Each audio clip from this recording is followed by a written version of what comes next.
Okay, so let me run this script for this table.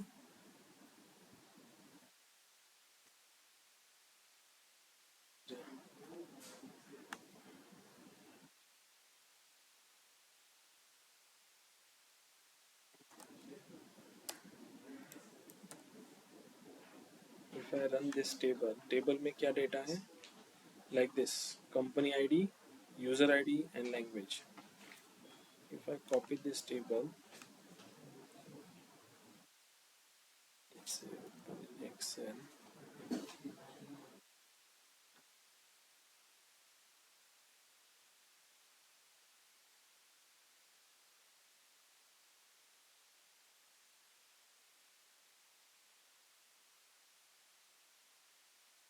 Okay. This is our company ID, user ID and English.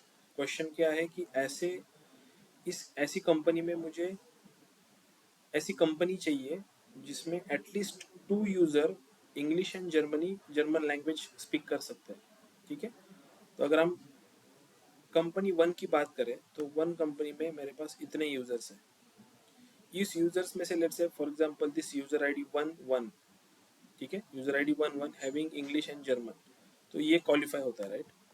ये person qualify होता है कि जिसको English and German दोनों आती है. Same way ये जो थर्ड वाला जो यूजर आईडी है फ्रॉम कंपनी 1, इसको भी दोनों लैंग्वेज आती है, German and English. Second company की बात करें तो सेकंड कंपनी में ये फिफ्थ वाला जो यूजर है जिसको जर्मन एंड इंग्लिश आती है. बाकी के यूजर्स को लेट्स से दिस सिक्स वाला, इसको जर्मन एंड स्पेनिश आती है, इंग्लिश नहीं आती. हमारा क्वेश्चन क्या था कि ऐसे यूजर्स जिनको इंग्लिश एंड जर्मन दो बोथ लैंग्वेज आती है. इसमें एक और कंडीशन है कि हमें क्या चाहिए कि एटलीस्ट 2 यूजर चाहिए, कम से कम वहाँ पे 2 यूजर ऐसी चाहिए जिनको जर्मन एंड इंग्लिश आती है. तो ऐसी कंपनी कितनी है? एक ही कंपनी, राइट. कंपनी 1, कंपनी 2 में एक ही यूजर है जिसको जर्मन एंड इंग्लिश आती है. बट कंपनी में 2 में या कंपनी 1 में दिस 1 नंबर एंड 3 नंबर ऐसे 2 यूजर्स है. सो आउटपुट क्या आना चाहिए हमारा? Company ID 1. ओके, सो इसको सॉल्व कैसे करेंगे? लेट्स से अगर मैंने यहाँ पे एक सिंपल टेबल बना लिया पहले, फॉर एग्जांपल मैंने ऐसे बोला कि select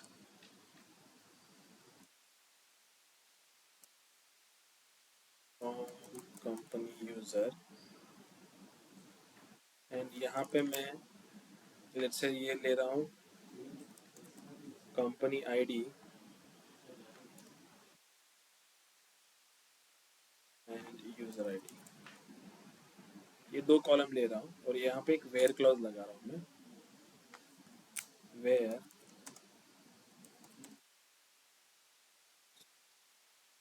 language is equal to let's say English. ये पर्टिकुलर टेबल क्या करेगा? अगर मैं इसको रन करता हूँ तो मुझे ऐसे यूजर देगा जिनको इंग्लिश लैंग्वेज आती है, करेक्ट. ये क्यूरी समझ में आई सबको? Yes, sir. ठीक है, तो मैं इस टेबल को कॉपी करके यहाँ पे ले रहा हूँ, यहाँ पे मैंने उसको पेस्ट कर दिया और इस टेबल को नाम देते हो लेट्स से मैं इंग्लिश.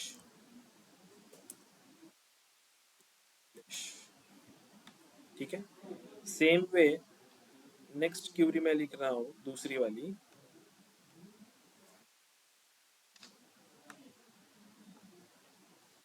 यहाँ पे नीचे इसको पेस्ट कर रहा हूँ मैं. ठीक है, और इस टाइम पे मुझे चाहिए फॉर जर्मन. ठीक है, इसको एग्जीक्यूट किया तो लिस्ट में से ऐसे यूजर्स आएंगे जिनको जर्मन लैंग्वेज आती है.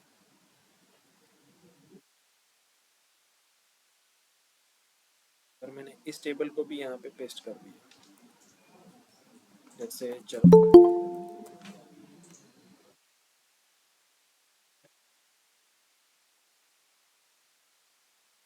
अभी मेरे पास 2 टेबल है, राइट. दिस इंग्लिश टेबल एक एंड इस जर्मन टेबल. मतलब फर्स्ट जो टेबल है जिसमें यूजर से जिनको इंग्लिश लैंग्वेज आती है, सेकंड टेबल में यूजर से जिनको जर्मन लैंग्वेज आती है.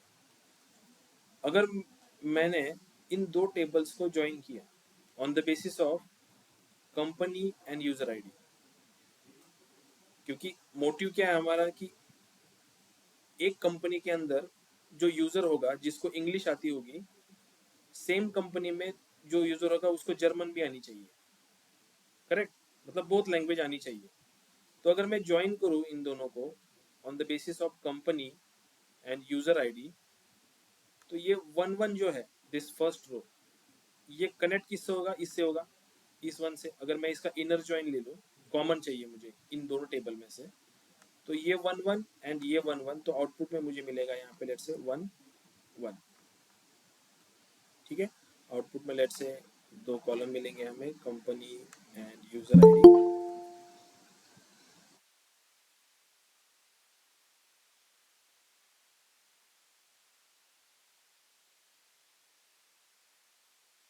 ठीक है, सो फर्स्ट रिकॉर्ड हमें मिला ये वन वन, ये ज्वाइन होगा इस वन वन से। देन ये वन टू जो है, इस वन टू को कॉमन है क्या? यहाँ पे कुछ नहीं है। इनर्स में ऑलवेज हमें क्या मिलते हैं? कॉमन रिकॉर्ड्स मिलते हैं, तो ये वन टू नहीं मिलेगा हमें आउटपुट में। देन वन थ्री, ये वन थ्री इस वन थ्री से मैच करेगा, तो यहाँ पे मुझे मिलेगा one three. Then this one four will never match with this because matching कुछ नहीं है।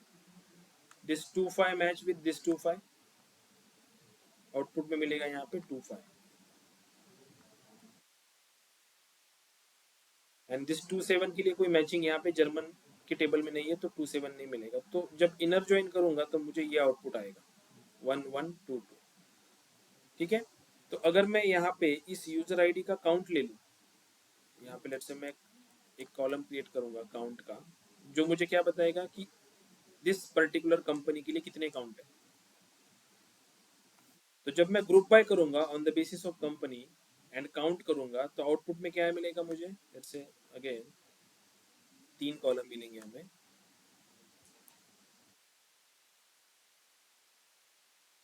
यहाँ पे कंपनी आईडी वन मिलेगा, काउंट कितना मिलेगा? टू मिलेगा, राइट, वन एंड थ्री।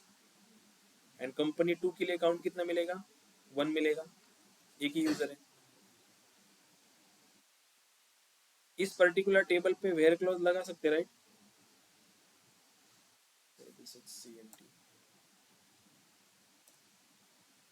इस पर्टिकुलर टेबल पे अगर मैं वेयर क्लॉज लगाऊं कि where C N T is greater than equal to two, तो आउटपुट में क्या मिलेगा? This one only, right, company ID one. समझ में आ रहा है लॉजिक? ऑनलाइन स्टूडेंट, इसका लॉजिक समझ में आ रहा है ना? तो अगर इन दो टेबल्स को मुझे ज्वाइन करना रहेगा, तो मैं इसको सिटी में कन्वर्ट कर सकता हूँ। तो इसको लेट से मैं फर्स्ट सिटी कन्वर्ट करता हूँ, इसको मैं मेंशन करता हूँ कि विथ, इससे इसको नाम देता हूँ ENGLISH, English underscore city as.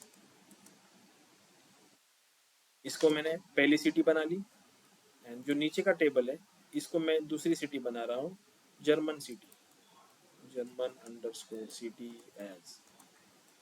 दो सिटी हमारे पास है अभी, इन दोनों को मुझे ज्वाइन करना है। ज्वाइन करने के लिए मैं मेंशन करूंगा let's say select from this English city.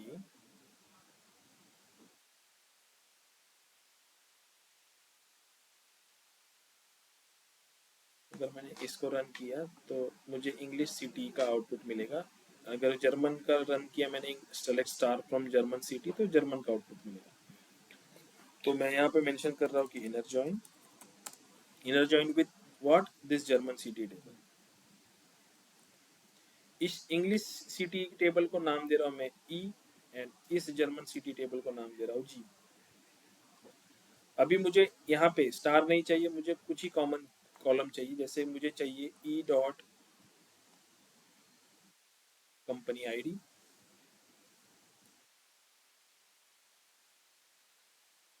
Comma E dot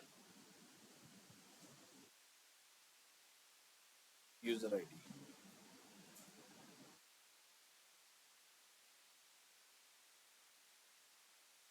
जब अपन ज्वाइन करते हैं तो कंडीशन देनी पड़ती है हमें, राइट? ज्वाइनिंग कंडीशन कौन से कॉमन कॉलम के बेसिस पे मैं ज्वाइन कर रहा हूँ, तो मैं ऑन कंडीशन पे दे रहा हूँ E dot company ID is equal to G dot company ID and E dot user ID is equal to G dot user ID. If I run this, see output में हमें क्या मिला, company ID and user ID, जो Excel में हमें output मिल रहा था, ये दिस वन 112135 112135. तो let's wrap this in another city. मैं इसको अगेन रैप कर रहा हूँ एक अलग सिटी में, जैसे कि लेट्स से फॉर एग्जांपल मैं इसको नाम दे रहा हूँ सिटी, या लेट्स से कंबाइन एज, इसको मैंने कंबाइन नाम दे दिया. ठीक है. Now I can say select star from combine, and यहाँ पे मैं स्टार के साथ मुझे लेट्स से चाहिए count of that user ID as let's say CND, and let's say मैं यहाँ पे ले रहा हूँ company ID column from combine table या कंबाइन सिटी ग्रुप बाय क्या आएगा, दिस कंपनी आईडी.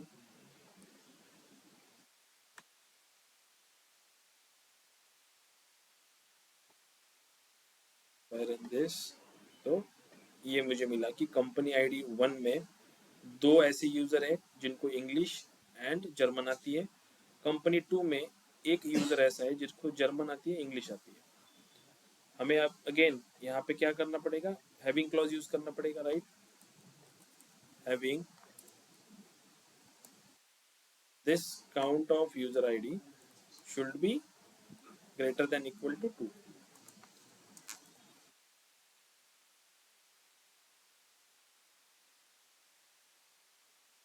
हमें मिलेगा कंपनी आईडी 1, क्योंकि उसका काउंट कितना है, 2 है यूजर्स का. आया समझ में? ये online student? Yes, sir. Okay, I'll just paste this solutions in chat box. So having this, other way I can just update over here.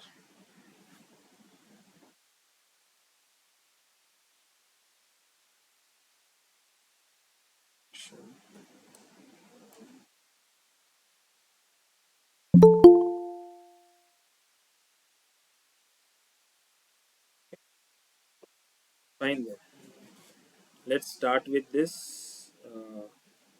new topic. Today's new topic. Okay, so today's new topic is recursive CTU. This. ठीक है. So what is the difference between regular CTE and this recursive CTE? Okay, let's understand one example. Let's say मेरे पास एक table है जिसमें है let's say product name या product ID whatever, and then दूसरा column है एक price का. यहाँ पे स्टार्ट डेट मेंशन है एंड एंड डेट मेंशन है.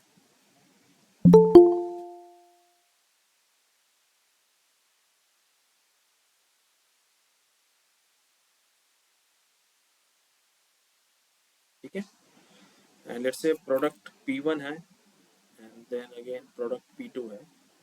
लेट्स से प्रोडक्ट P1 की प्राइस जो है, sorry both are product P1, this is 1200 and this price, this product 1 की प्राइस 1200 है. कब से है, जैसे 1/1/2015 से 15th of January 2015. And then price change हुआ उस प्रोडक्ट का 1500 हुआ, कब से हुआ, 16/1/2015 से 31/1/2015। मेरे पास अगर ऐसा टेबल हो और मैंने आपको बोला कि मुझे टोटल प्राइस निकालनी है, टोटल सेल निकालना है, ठीक है, तो हमें क्या करना पड़ेगा, क्योंकि मेरे पास तो रेंज है यहाँ पे, राइट। ये बेसिकली इस टेबल को हमें कन्वर्ट करना पड़ेगा इस फॉर्मेट में। लेट्स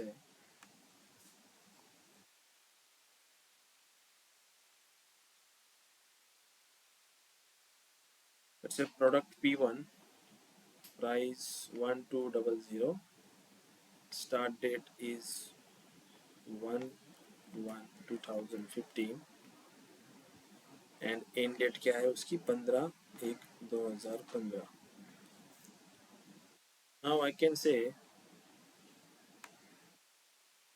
इसको ऐसे कर सकते हैं।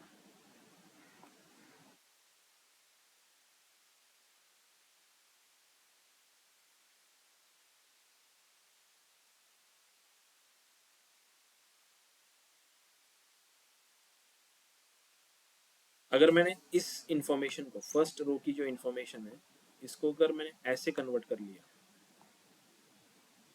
स्टार्ट डेट 1 से एंड डेट 15 है, देन 1 2 3 4 लास्ट तक 15 तक, प्राइस कितनी है, 1200 है। Same way for this P1 price change हुई 16 तारीख से, तो यहाँ पे आएगा 16 तारीख एंड एंड डेट आएगा 31st। So this will be keep on increasing till 31, और ये सेम रहेगा, ये सेम मतलब दिस वन, दिस 31st,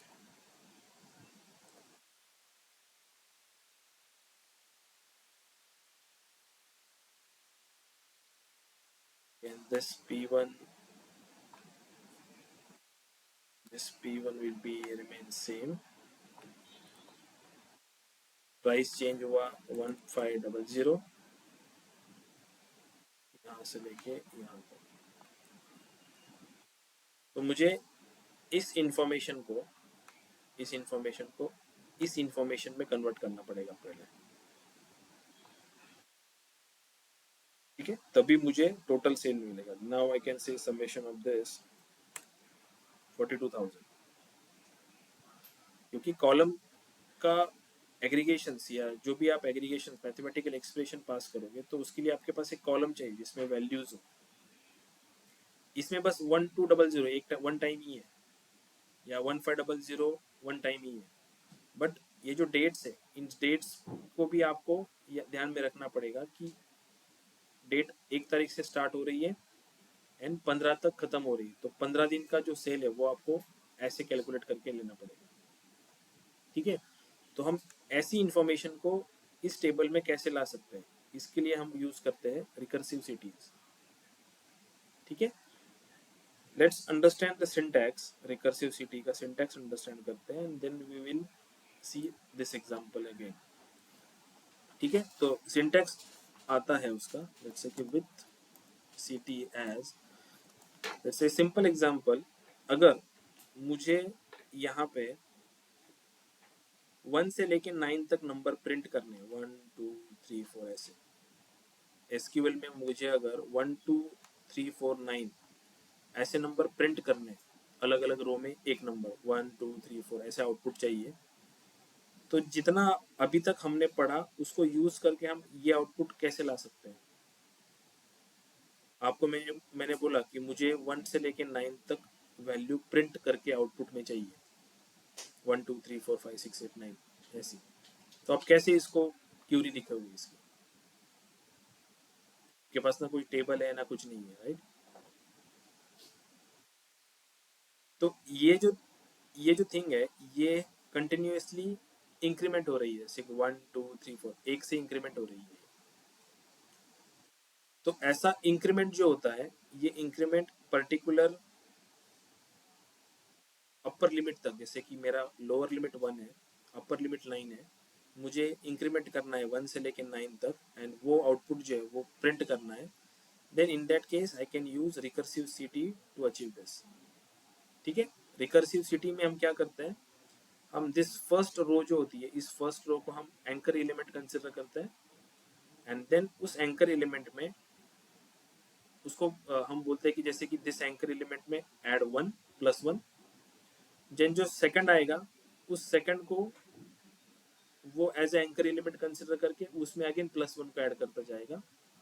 कब तक ऐड करेगा, जब तक लास्ट में हम एक वेयर कंडीशन नहीं देंगे कि जो एंकर एलिमेंट के लिए जो हमने कंडीशन दी थी कि इस 1 में एक 1 ऐड करो, तो जो जो कैलकुलेशन जो फॉर्मूला हम लिखेंगे, जैसे कि मैंने इस 1 को अगर x कंसिडर करा, तो x+1 जो मेरा फॉर्मूला रहेगा, तो दिस x+1 की value should be less then 10 या लेस देन 9। तो वो जब तक कैलकुलेशन करके 3 3 4 7 9 8 9 ऐसे, मतलब जब अगर मैंने x की वैल्यू 8 कंसिडर की तो 8+1 9 हो जाएगा। तो ये जो एक्सप्रेशन है इसकी वैल्यू अगर 10 से लेस है तब तक वो ये कंटिन्यूएशन में रखेगा। ठीक है, अगर मैंने वहां पे x+1 ये लेस देन 11 रखा तो ये 10 तक प्रिंट करेगा, क्योंकि 11 का जो आउटपुट आएगा ये कंडीशन सेटिस्फाइड नहीं करेगा। ठीक है, लेट्स अंडरस्टैंड। लेट्स से मैंने यहाँ पे विथ सिटी लिखा, विथ सिटी एज, यहाँ पे पहले लिखते हैं मैं ऐसे कि सेलेक्ट 1 एज नम। ठीक है, सेलेक्ट 1 एज नम जो मैंने लिखा, तो मैं यहाँ पे अगर मैंने सिंपली इतना ही प्रिंट किया सेलेक्ट 1 एज ए नम, इसको एग्जीक्यूट किया तो आउटपुट में मुझे नम और एक कॉलम का नाम मिलेगा और 1 आउटपुट मिलेगा।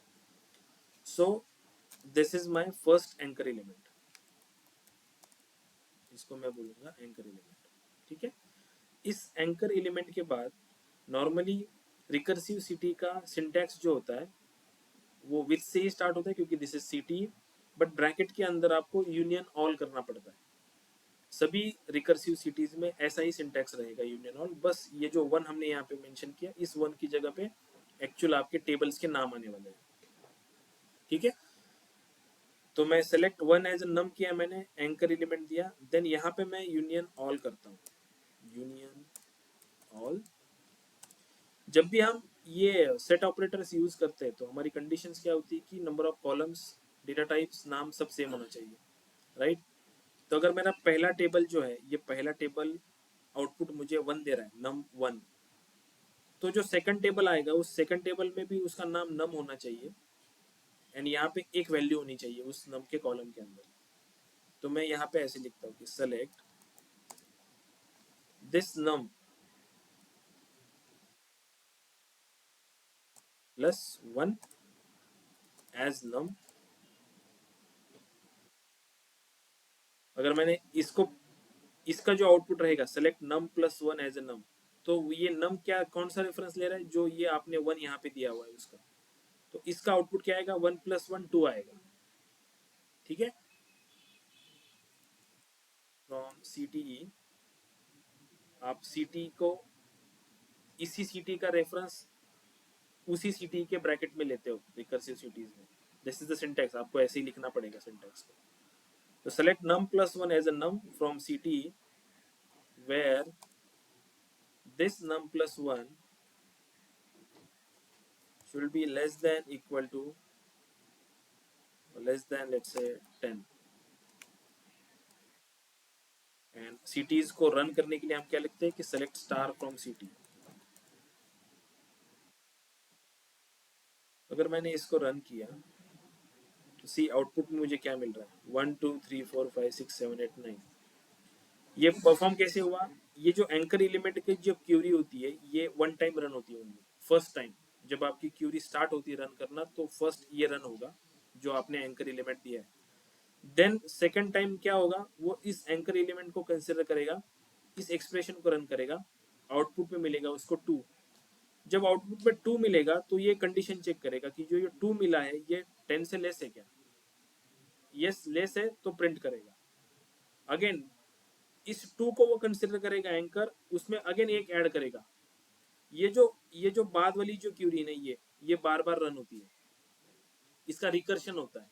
रिकर्शन मतलब क्यूरी बार बार रन होती है, इसलिए रिकर्सिव नाम दिया गया है। फर्स्ट क्यूरी जो है ये वाली, ये एक टाइम रन होती है फर्स्ट टाइम जब इनिशियली क्यूरी स्टार्ट होती है। देन यूनियन ऑल के बाद जो क्यूरी होती है, ये क्यूरी बार बार रन होती है। कब तक रन होती रहेगी? जब तक ये कंडीशन जो है ये फॉल्स नहीं हो जाती, num plus 1 is less than 10। तो ये 1 आउटपुट मिला, 1 के बाद सेकंड वाली क्यूरी जब रन हुई 1 प्लस 1 2, तो चेक किया इसने कि 2 is less than 10, yes true है, तो मुझे 2 आउटपुट मिला। देन 2 प्लस 1 3, 3 लेस देन 10 है तो 3 आउटपुट मिला। ऐसे चेक करते करते वो यहाँ तक पहुंचा 9 तक। 9 plus 1 10, 10 is not less than 10, ये कंडीशन फॉल्स हुआ, इसलिए मुझे 9 तक ही उसने आउटपुट दिया। अगर मैंने यहाँ पे लेट से 11 लिखा होता तो आउटपुट में कितना 10 भी आता, राइट? अगर मैंने इसको रन किया तो आउटपुट में 10 भी आएगा, क्योंकि 10 is not less than 11, sorry 11 is not less than 11, 10 plus 1 11 होगा, 11 इज नॉट लेस देन 11, ये कंडीशन फॉल्स हो जाएगी वेयर क्लॉज में। आउटपुट में हमें फिर 1 से लेके 10 तक ही मिलेगा। अगर मैंने ये वेयर कंडीशन नहीं दी तो ये रिकर्शन कंटिन्यूसली रन होता रहेगा, ठीक है? इसलिए रिकर्सिव सिटी रन करते टाइम पे वेयर क्लॉज का जरूरी हो वहां पे होना, तभी आपकी क्यूरी प्रॉपरली आउटपुट देगी, नहीं तो वो एरर शूट करेगी, मैक्सिमम रिकर्शन ऑकर, या क्यूरी का कोई एंड नहीं है, इस क्यूरी का कंटिन्यूसली वो रन होता ही जाएगा। ओके, ये बेस समझा रिकर्सिव सिटी का? तो लेट्स अंडरस्टैंड दिस एग्जांपल जो हमने अभी देखा प्रोडक्ट का, उसी एग्जांपल को यहाँ पे क्रिएट करते हैं। Let's say I am having script for this table,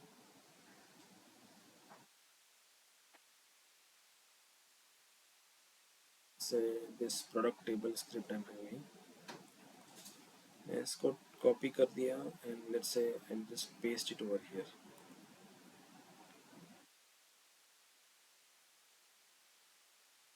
ठीक है, सो प्रोडक्ट आईडी मेरे पास 1 है, 1, प्राइस उसका 1200 1500 है, start date and end date. ठीक है, हमें इस पर्टिकुलर आउटपुट को ऐसे में लाना है। इन शॉर्ट इसका रिकर्शन करना है, स्टार्ट डेट का। स्टार्ट डेट का रिकर्शन कैसे करना है? एक दिन से उसको ऐड करना है, एडिशन करना है, और कंडीशन देना है कि start date should be less than end date. Okay, समझ में आ रहा है? तो लेट्स स्टार्ट दिस। तो मैं इसको नाम देता हूँ, let's say select star with city as, जैसे हमने सिंटैक्स स्टार्ट किया था, विथ सिटी एज सेलेक्ट। मैं इस पर्टिकुलर प्रोडक्ट टेबल के अंदर के जो कॉलम्स है, product ID, price, start date, end date, इन कॉलम्स को यहाँ पे मेंशन करूंगा। So let's say select from this product, और कॉलम्स के नाम अभी मेंशन करूंगा। Let's say product ID, comma price, comma start date. इस नाम को, इस स्टार्ट डेट को मैं नाम दे रहा हूँ इसलिए कि स्टार्टिंग, या सेम नाम रख रहा हूँ कि स्टार्ट डेट, या कुछ और नाम जैसे कि starting date, and let's say end date, या नहीं दिया है तो भी चलेगा यहाँ पे। ठीक है, fine. Start date and let's say end date, ये मेरे 4 कॉलम है इस टेबल के अंदर के। इसको अगर रन किया तो मुझे यही आउटपुट मिलने वाला है कि सेलेक्ट ये 4 columns from this table. Now syntax क्या आगे बोलता है कि यहाँ पे हमें क्या लिखना पड़ेगा? यूनियन ऑल लिखना पड़ेगा, यूनियन ऑल। यूनियन ऑल में लेट्स से मैं यहाँ पे अगेन लिखता हूँ सेलेक्ट स्टेटमेंट, कि select this 2 column, product ID, product price. Now इस स्टार्ट डेट में मुझे एक ऐड करना है, 1 डे ऐड करना है। रिकर्शन जो करना है मुझे इस स्टार्ट डेट के ऊपर करना है। एक्सेल में अगर हमने चेक किया तो रिकर्शन किस पे हुआ है? ये 3 जो कॉलम है, ये 3 कॉलम में वैल्यूज रिपीट हो रही है, बट इस स्टार्ट डेट में रिपीट नहीं हो रही है। इसमें रिकर्शन है 1 2 3 4 5 6 टिल 31 तक।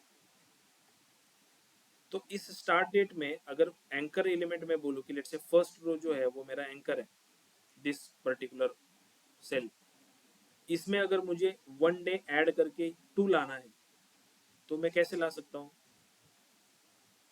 इस स्टार्ट डेट में मुझे 1 डे ऐड करना है, 1 डे, तो कौन सा फंक्शन यूज करते हैं हम? डेट पार्ट ऐड करना है, डेट ऐड।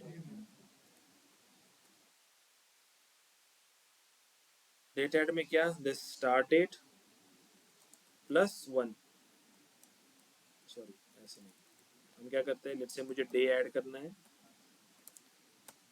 कितना डे ऐड करना है, 1 डे ऐड करना है, किस में करना है, स्टार्ट डेट में करना है।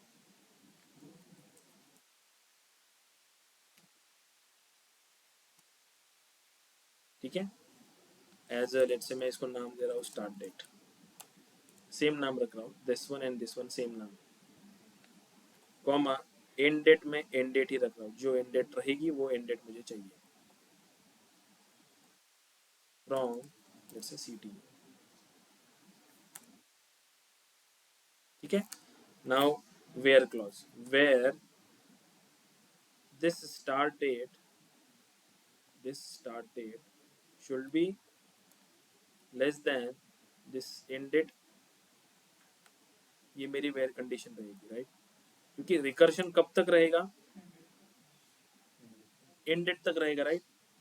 बट अगर मैंने यहाँ पे लेस देन एंड डेट रखा है तो लेट्स सी आउटपुट क्या आएगा। ठीक है, तो मैं जस्ट क्लोज करता हूँ सीटी को, एंड सीटी को रन करने के लिए हम क्या करते हैं, सेलेक्ट स्टार फ्रॉम सीटी। If I run this, let's see the output.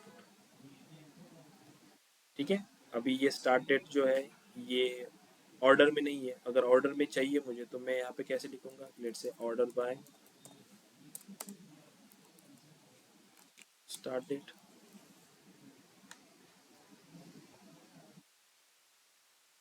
1 2 3 4 5 6 7 8 9 10, सी यहाँ तक,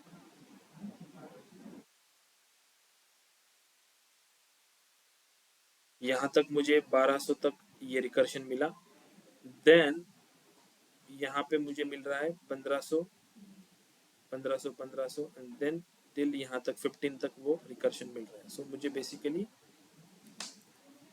ऑल टेबल का वैल्यूज का रिपीटेशंस प्लस ऑल वैल्यूज मिल रही है। अगर मैं टेबल को यहाँ पे पेस्ट करूँ तो मुझे काइंड ऑफ आउटपुट मिल रहा है।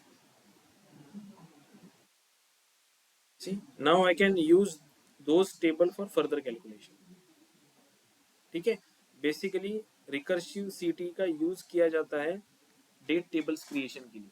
ठीक है, कैलेंडर जो टेबल्स होते हैं उन टेबल्स के क्रिएशन के लिए रिकर्सिव सिटीज यूज की जाती है, क्योंकि कैलेंडर टेबल में कंटिन्यूअस डेट होती है। वन लेट्स से कि मेरा ईयर जो है 1 जनवरी से स्टार्ट हो रहा है और 31 दिसंबर तक स्टार्ट हो रहा है, तो कोई भी कैलेंडर ऐसा नहीं होता है कि जिसमें डेज कहीं पे नहीं है या कहीं पे डेज मिसिंग है। कैलेंडर क्यों कहा जाता है कैलेंडर को, जो हम घर में भी यूज करते हैं कैलेंडर या फोन में यूज करते हैं कैलेंडर, क्योंकि उसमें डेट कंटिन्यूअस फॉर्म में होती है, कोई डेट मिसिंग नहीं होती। ठीक है, तो जब टाइम इंटेलिजेंस या डेट रिलेटेड जो कैलकुलेशंस होते हैं जिसमें कैलेंडर्स को यूज किया जाता है, तो उस केस में रिकर्सिव सीटी यूज करनी पड़ती है टू क्रिएट कैलेंडर टेबल। ठीक है, नॉर्मली जब डेटाबेस क्रिएट किया जाता है, अगर वहाँ पे उनको एक कैलेंडर भी क्रिएट करना है, ठीक है, और उस कैलेंडर को उनको कनेक्ट करना है उनके अदर्स टेबल्स के साथ, तो कैलेंडर टेबल्स क्रिएशन के लिए वो रिकर्सिव सीटी यूज करेंगे, क्योंकि रिकर्शंस उनको पता है कि रिकर्शंस, अगर कैलेंडर टेबल मुझे कंटिन्यूसली क्रिएट करना है, अगर मैं बोलूँ कि लेट्स से मुझे 2001 से लेके 2024 तक का एक कैलेंडर बना के दो, तो आप कैसे बनाओगे उसको कैलेंडर को, आपको रिकर्सिव सिटी यूज करनी पड़ेगी तभी वो पॉसिबल हो पाएगा, क्योंकि आपको एक डेट का कॉलम चाहिए होगा जो स्टार्ट करता है 1 जनवरी 2020 2001 से लेके 31 दिसंबर 2024 तक। इतनी सारी डेट्स आपको कंटिन्यूएशन फॉर्म में चाहिए, तो आप हर एक डेट को टाइप तो नहीं करोगे, राइट? या क्रिएट टेबल डेट करके आप इंसर्ट वैल्यू में तो नहीं स्टेटमेंट डालोगे, राइट? इतनी सारी डेट्स, ये पॉसिबल नहीं है, ये किसी के लिए भी पॉसिबल नहीं है। तो इस केस में आप रिकर्सिव सीटी को यूज कर सकते हो, क्यूरी लिख के उसको टेबल को क्रिएट कर सकते हो। समझ में आ रहा है कि यूज केस कैसा है इसका, रिकर्सिव सिटी का क्यों यूज करते हैं? मोस्टली कैलेंडर टेबल क्रिएशंस, ऐसे कुछ सिनारियोज हो जिसमें आपको जैसे कि हमने ये देखा कि प्रोडक्ट की प्राइस पर्टिकुलर डेट से पर्टिकुलर डेट तक थी, इन्फॉर्मेशन आपको बस 2 रोज की मिली थी, लेकिन आपने उस 2 रोज को कितने रोज में कन्वर्ट कर लिया? ऑलमोस्ट एक 20-25 रोज में कन्वर्ट कर लिया। ठीक है। सो अगर रीडेबल फॉर्मेट में टेबल्स की इंफॉर्मेशन हो तो आउटपुट निकालना इजी है, बट अगर इस फॉर्मेट में हो तो आउटपुट निकालना थोड़ा मुश्किल है। ठीक है, समझ में आया रिकर्सिव सिटी क्यों यूज करते हैं? सिंटैक्स जो है, जो हमने पढ़ा वैसे ही सिंटैक्स है इसका। सिंपल जो सिंटैक्स हमने एग्जांपल के तौर पे लिया, ये सिंटैक्स को याद रखो। ठीक है, इसी सिंटैक्स को सामने रखने का, एंड रिकर्सिव सिटी अगर लिखनी है तो बस आपको यहाँ पे कॉलम्स के नाम ऐड करने पड़ेंगे, जैसे हमने यहाँ पे किया। कुछ एक्स्ट्रा हमने नहीं लिखा। बोलो सर, आपने वो लास्ट वाले पेज में लेस देन नहीं लगाया? लगा नहीं है, मैंने एंड डेट दिया ना। मतलब वो चेक करेगा कि स्टार्ट डेट जो है वो एंड डेट से लेस है क्या। एंड डेट इसकी क्या है? 10 है ना, तो स्टार्ट डेट का रिकर्शन एंड डेट तक होगा, यहाँ तक होगा, यहाँ तक। फिर इस डेट का रिकर्शन की एंड डेट ये 15 है, तो उसका रिकर्शन ये 15 तक करेगा। मतलब मैंने जो कंडीशन दी, जैसे हमने ऊपर कंडीशन दी थी ये वाली, यहाँ पे 11 जो अपर लिमिट था, ये मुझे पता था कि 11 तक ही जाना है मुझे। तो इस केस में मेरे पास जो एंड डेट है वो 2 है ना, एक 15 है, एक 31 है। तो मेरी पहली और जो प्राइस है मेरी, वो प्राइस 1215 तक ही बढ़ी है, और 1516 से स्टार्ट होके 31 तक है। तो मुझे देते समय मैंने एंड डेट का ही उसको दिया है लिमिट, की तुम एंड डेट चेक करो। फर्स्ट रो की एंड डेट क्या है? 15, तो जो फर्स्ट रो का रिकर्शन रहेगा वो 15 तक करो। सेकेंड रो का रिकर्शन का एंड डेट है 31, तो सेकेंड रो का रिकर्शन 16 से लेके 31 तक करो, ऐसे। ठीक है, समझ में आया?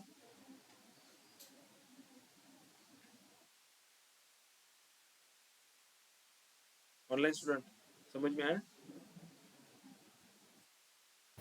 Yes, sir. ठीक है। तो one more topic is there, let's say एक सिंपल टॉपिक है कास्ट फंक्शन का, वो लेते हैं। देन इंडेक्सिंग पार्ट जो है, इंडेक्सिंग एंड स्टोर प्रोसीजर, ये हम कर लेंगे कल के टॉपिक में। ठीक है, तो कास्ट फंक्शन क्या करता है?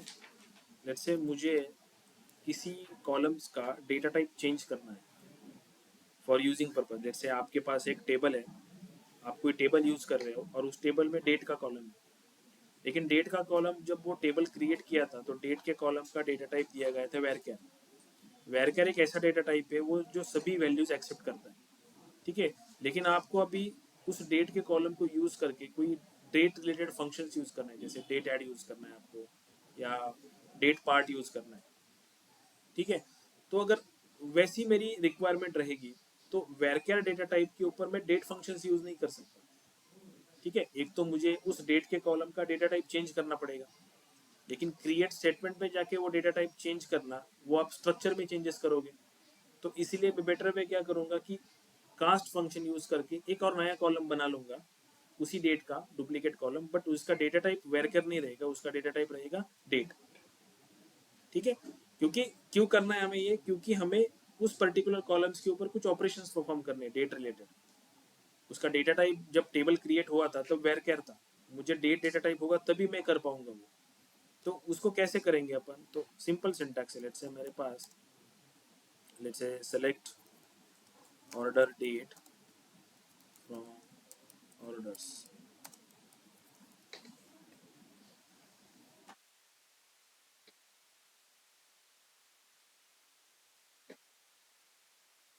Let's create one simple table, जैसे कि क्रिएट टेबल, नाम देता हूँ मैं इसको sample1।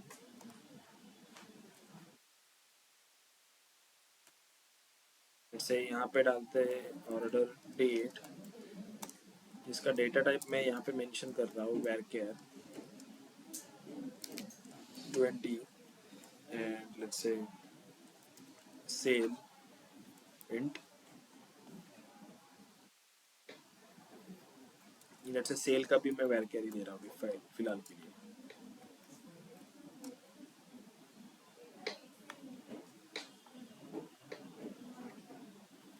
ठीक है, let me execute this and put some values inside this.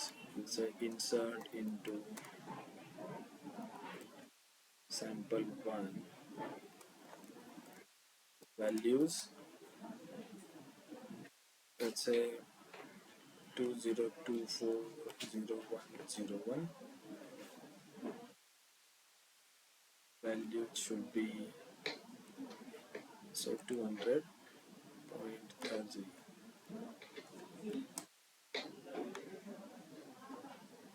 Execute, one row affected। ठीक है, let's say और एक रो इंसर्ट कर रहा हूँ, यहाँ पे वैल्यू दे रहा हूँ let's say 10, and sale value should be let's say 400.50। ठीक है,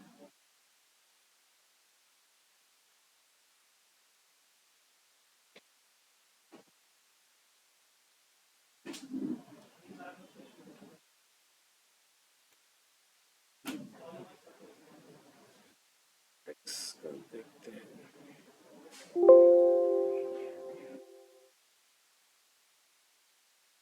Now I can say select star from this sample1।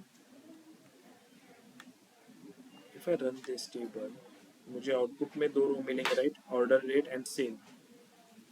अगर मेरी रिक्वायरमेंट है कि मुझे लेट्स से एक और कॉलम चाहिए मुझे डेट का ही, तो कॉलम कैसे ऐड करते हैं अपन, कौन बताएगा मुझे? इस टेबल में एक कॉलम ऐड करना है, alter sample1 add let's say ship date varchar 30,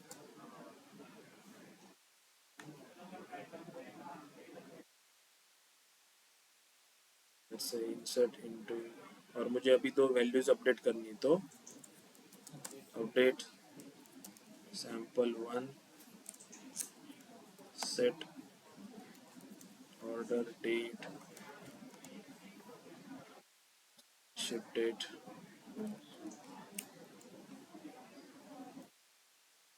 date is equal to let's say 20240201,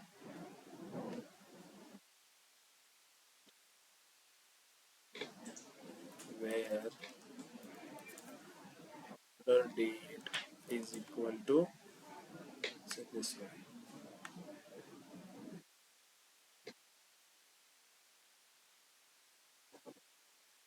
update this, one row affected, and now let's say again updated this for the second row, let's say यहाँ पे मैं 3 करता हूँ for this particular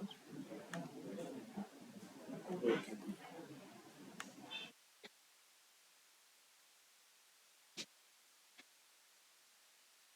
again check the order, so मेरे पास अभी order date and ship date की दो column. Now I want to calculate difference between these two dates. हम कैसे कैलकुलेट करते हैं डिफरेंस? जैसे कि सेलेक्ट स्टार फ्रॉम sample1, मुझे दो डेट्स के बीच का डिफरेंस कैलकुलेट करना है। कैसे करूंगा? डेट डिफ, डेट डिफ में मुझे क्या देना होता है? फर्स्ट डिफरेंस किस में चाहिए, मंथ में चाहिए, डे में चाहिए, कैसे? लेट से मैं डे में कैलकुलेट करना चाहता हूँ। फर्स्ट डेट मेरी है लेट से शिप डेट, सेकेंड है मेरी order date, right, as let's say diff, इसको रन करूंगा तो डिफरेंस आना चाहिए, राइट। सो अभी फिलहाल के लिए कैलकुलेट कर रहा है। नाउ लेट्स से इसका जो डेटा टाइप है, if I go to this object explorer and seeing over here the database where it is 12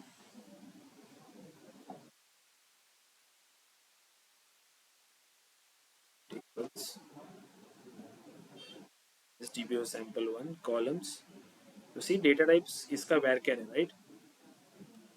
now let's say मुझे और एक कॉलम चाहिए यहाँ पे, या मैं एक क्यूरी लिखना चाहता हूँ जिसमें मुझे सम चाहिए। लेट्स से मैं यहाँ पे सम करना चाहता हूँ सेल्स के कॉलम की, तो sum of sales as let's say total sale sample 1, not sure कि वैर के लिए वो होगा कि नहीं। ओके, सो यहाँ पे जब मैं एग्रीगेशंस करने जा रहा हूँ तो वो मुझे क्या हो रहा है कि operand data type varchar is invalid for sum operators. Data type इसका वैरकर सेट है, आप एग्रीगेशंस नहीं कर सकते इसके ऊपर। बट अगर मुझे एग्रीगेशंस करना है इसका, तो मैं क्या कर सकता हूँ, यहाँ पे मैं कास्ट फंक्शन यूज कर सकता हूँ। कैसे, तो मैं लेट्स से यहाँ पे मैं ऐसे लिख सकता हूँ कि select cast this sales column as integer, as let's say sales new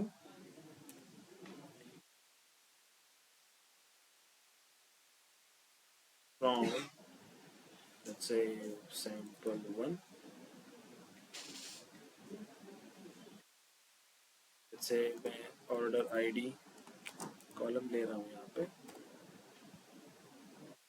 ये स्टार ले लेता हूँ, चलो सेलेक्ट स्टार, और ये एक नया कॉलम मैंने ऐड कर दिया।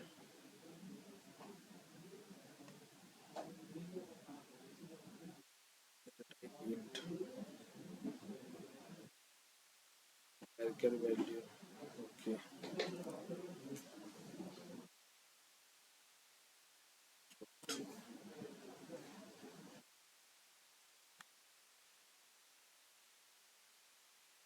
क्या तो सेल्स का मुझे अभी ये 200.3 मिल रहा है, 400.5 मिल रहा है। If I go to this object explorer, if I refresh this,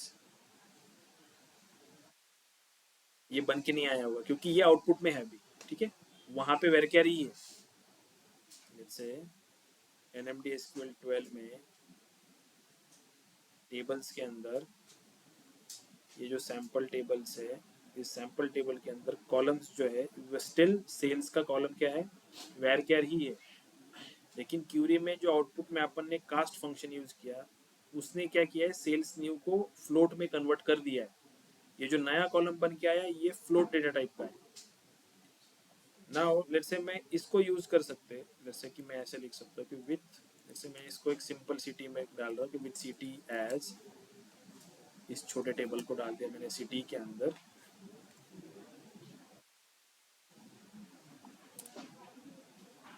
and यहाँ पे मैं ऐसे लिखता हूँ select sum of this sales new as total sale from city. If I do this, sorry, I need to run this whole queue. तो मुझे 600.8 मिलेगा। Now वो एग्रीगेशन करेगा क्योंकि अभी डेटा टाइप जो है सेल्स के कॉलम का वो क्या है, फ्लोट है, ठीक है। तो कास्ट फंक्शन ने क्या किया, एक नया कॉलम क्रिएट किया, जिस कॉलम का डेटा टाइप आपको चेंज करना है आप उस कॉलम को यहाँ पे पास करते हो, एज के बाद जिस डिजायर डेटा टाइप में उसको कन्वर्ट करना है उसका नाम देते हो, मुझे इंट चाहिए, डेसिमल चाहिए, फ्लोट चाहिए, टेक्स्ट चाहिए, वट एवर। बट ये जो कन्वर्जन होगा ये कंपेटेबल होना चाहिए, ठीक है। जैसे कि मैं डेट का कॉलम है तो डेट के कॉलम को मैं टेक्स्ट में कन्वर्ट नहीं कर सकता, उसका कोई वो मीनिंगलेस है, ठीक है। आप जैसे कि डेसिमल का आपका डेसिमल डेटा टाइप है, और डेसिमल डेटा टाइप को आप इंट में कन्वर्ट कर सकते हो, क्योंकि both are value related data types. Decimals int, float int. Date को आप टाइम में लेके जा सकते हो, ठीक है, डेट को डेट टाइम में लेके जा सकते हो। तो ऐसे कंपेटिबल डेटा टाइप में आप कन्वर्ट कर सकते हो। जैसे कि अभी इस केस में सेल्स का जो डेटा टाइप था वो वेरकेर था, लेकिन आपको अगर एग्रीगेशन परफॉर्म करना है तो उसको आपको वैल्यू में लाना पड़ेगा पहले। तो आपको पहले उसको फ्लोट में या इंटीजर या डेसिमल्स में कन्वर्ट करना पड़ेगा, then you can able to do the aggregation, ठीक है। So that's what this cast function is doing. समझ में आया? कास्ट फंक्शन ये इंपॉर्टेंट है, कभी कभी हमें कास्ट फंक्शन यूज करना होता है। ओके, आई थिंक जो लास्ट टाइम मैंने जो आपको एग्जांपल दिया था, जिसमें लीड लैग फंक्शन के टाइम पे मंथ ईयर के बेसिस पे मैंने जो आपको बोला था कि ईयर और मंथ ग्रोथ निकालनी है आपको, तो उस टाइम पे आपको ये कास्ट फंक्शंस यूज करना पड़ेगा। I think, I don't know कितने लोगों ने वो सॉल्व किया था, बट कास्ट फंक्शन यूज करके आप उसको सॉल्व कर सकते हो।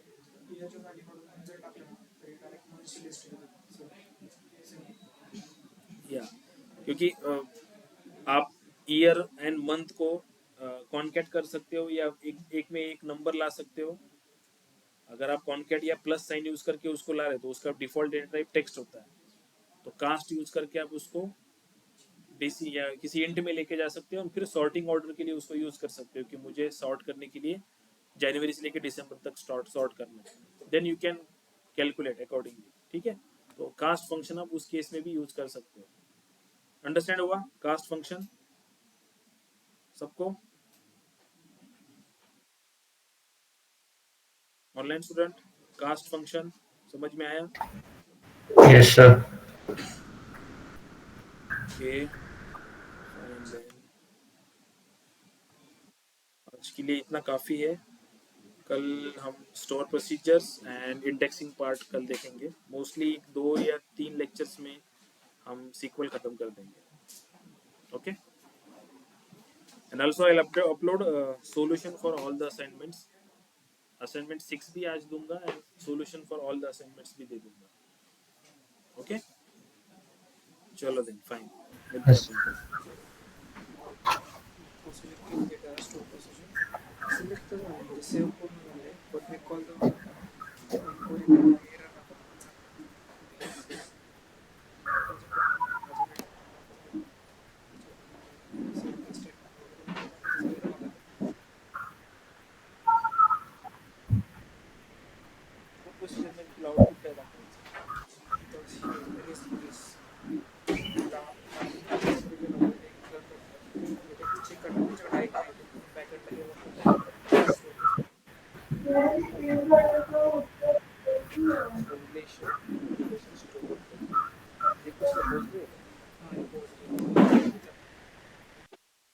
केलं ना ॲज इट दाखवतं हे नोटीस ही मी लेस नोटीस की बाबा हे प्रॉफिट आपल्याला त्याला हे दिलेलं अवेलेबल पण इथे तसं असं मेन्शन करावं लागतं प्रिंट वगैरे तिथे कॉल प्रोडक्ट केलं खाली त्यासाठी कॉल प्रोडक्ट केलं ना जर असेल तर हे दाखवत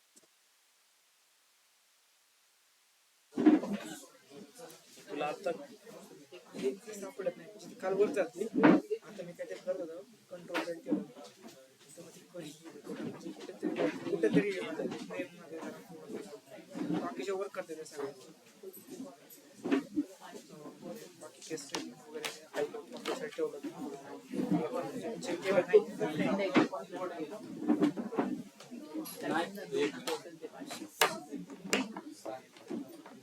हे वर्क होते व्यवस्थित